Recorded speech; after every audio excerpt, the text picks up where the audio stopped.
आज हम जानेंगे आरएलसी सर्किट के बारे में। आरएलसी सर्किट होता क्या है? आज हम प्रैक्टिकली परफॉर्म करके देखेंगे आरएलसी सर्किट। आरएलसी सर्किट में आर को रिप्रेजेंट कर रहा है बल्ब जो एज ए रजिस्टर की तरह वर्क करता है क्योंकि इसके अंदर जो टंगस्टन यूज हो रहा है ये एक प्रतिरोध का काम करता है।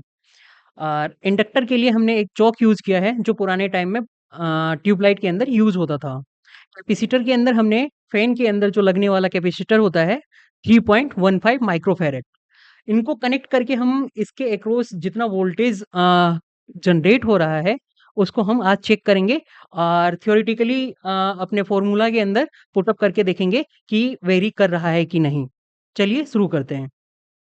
तो सबसे पहले हम अपने रजिस्टर के अंदर कितना वोल्टेज आ रहा है, जो नेचुरल वोल्टेज है, वो चेक कर लेते हैं और कितना ब्राइटनेस के साथ ये ग्लो कर रहा है, ये चेक कर लेते हैं। तो सबसे पहले मैं इसको सॉर्ट कर दूँगा। अब हम देखेंगे ये नेचुरल वोल्टेज के साथ कंटिन्यूअसली ये ब्राइट कर रहा है जो 240 वोल्ट 220 वोल्ट से 240 वोल्ट के अंदर आ रहा है। हम इसका एक वोल्टेज भी चेक कर लेते हैं कि कितना वोल्टेज आ रहा है इसमें। तो सबसे पहले हम मल्टीमीटर को एसी वोल्टेज पे स्विच कर लेते हैं। यहाँ पे जो इनपुट वोल्टेज आ रहा है 243 वोल्ट 243 वोल्ट अभी आ रहा है जो फुल ब्राइटनेस के साथ ग्लो कर रहा है। अब हम कैपेसिटर के अप्रोक्स में इसके वोल्टेज को चेक करेंगे। जैसे ही मैंने कैपेसिटर लगाया ब्राइटनेस डिम हो गई। अब हम एक बार इसके अंदर इंडक्टर जो है चोक को कनेक्ट करके इसका ब्राइटनेस को हम चेक करते हैं। अब यहाँ पे क्या हो रहा है, जैसे हमने कैपेसिटर लगाया तो इसके ब्राइटनेस को कम कर दिया क्योंकि एक्स्ट्रा रेजिस्टेंस के कारण करंट को कम फ्लो होने के कारण इसमें ब्राइटनेस कम हुआ। अब हम चोक के अंदर इसको यूज करके देखेंगे कि कितना ब्राइटनेस आ रहा है। देखेंगे कि जो हमारा नेचुरल वोल्टेज था, जब हम 240 वोल्ट प्रोवाइड कर रहे थे, तो ब्राइटनेस बहुत ज़्यादा था उस टाइम में। जब हमने चोक लगाया और कैपेसिटर लगाया, कैपेसिटर लगाने के बाद भी हमने देखा कि ब्राइटनेस जो इसका था, ग्लो कम हो रहा था और चोक को लगाया, चोक को लगाने के बाद भी हम देख रहे हैं कि इसका ब्राइटनेस लो है। अब हम कैपेसिटर और चोक जो इंडक्टर है, इन दोनों को एक साथ लगा करके देखेंगे। अब यहाँ पे देखेंगे कि इसका ब्राइटनेस तेज है, जो नेचुरल वोल्टेज आ रहा था इससे भी तेज है। जैसे कैपेसिटर और इंडक्टर ये दोनों सीरीज में जुड़े हुए होने के कारण ये करंट को अपोज कर रहा है और जो सामान्य वोल्टेज है, इनपुट वोल्टेज है, इससे ज़्यादा वोल्टेज प्रोवाइड कर रहा है।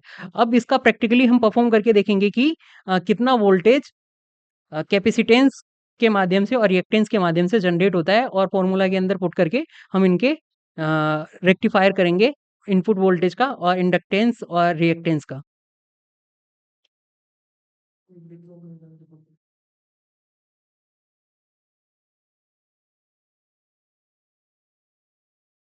सबसे पहले मैं कैपेसिटर को लगा करके चेक करते हैं। कैपेसिटर लगाया, कैपेसिटर लगाने के बाद हम मल्टीमीटर से इसका कैपेसिटेंस वोल्टेज कितना आ रहा है, कैपेसिटेंस वोल्टेज हम चेक करेंगे। तो हमारे पास कैपेसिटेंस वोल्टेज है 233। तो हमारे पास जो वीसी है वो 233 है। अब हम रेजिस्टेंस पे वोल्टेज कितना आ रहा है वो चेक कर लेते हैं। 69 वीआर जो है हमारा 69 और इनपुट वोल्टेज हमने दिया था 243। अब हम देख रहे हैं कि जो हमारा इनपुट वोल्टेज है 243, जब हम देखेंगे तो इनपुट वोल्टेज से हमारा जो कैपेसिटेंस और रिएक्टेंस का वैल्यू है वो ज़्यादा है। अब अलजेब्रिक फंक्शन में इनको हम ऐड नहीं करेंगे। इसका जो फॉर्मूला होता है वेक्टर फॉर्म के अंदर निकालने के लिए हम V in is equal to V R का स्क्वायर प्लस वी सी का स्क्वायर, जब इस फॉर्मूले में हम वोल्टेज वैल्यू पुटअप करेंगे 69 का स्क्वायर प्लस 233, तो हमारे पास अप्रोक्स जो वैल्यू आएगी वो इनपुट वोल्टेज के अकॉर्डिंग 243 के समथिंग आएगा जब हम इसको निकालेंगे। तो अब हम इंडक्टेंस जो हमारा इंडक्टर यूज हो रहा है इसके अक्रॉस में हम वोल्टेज को निकालेंगे। तो यहाँ पे हम देखेंगे कि हमारा इनपुट वोल्टेज है और कैपेसिटर हमने यूज किया है तो ये वेरीफाई एक दूसरे को वेरीफाई कर रहा है। हमने इंडक्टेंस को लगाया, इंडक्टेंस के माध्यम से हम वोल्टेज चेक करेंगे। तो हमारे पास इंडक्टेंस है, इंडक्टेंस वोल्टेज आया 165 और रेजिस्टेंस का वैल्यू हम देख लेते हैं। वोल्टेज रेजिस्टेंस का वैल्यू कितना आया? 146। इनपुट वोल्टेज हमारे पास 243 है।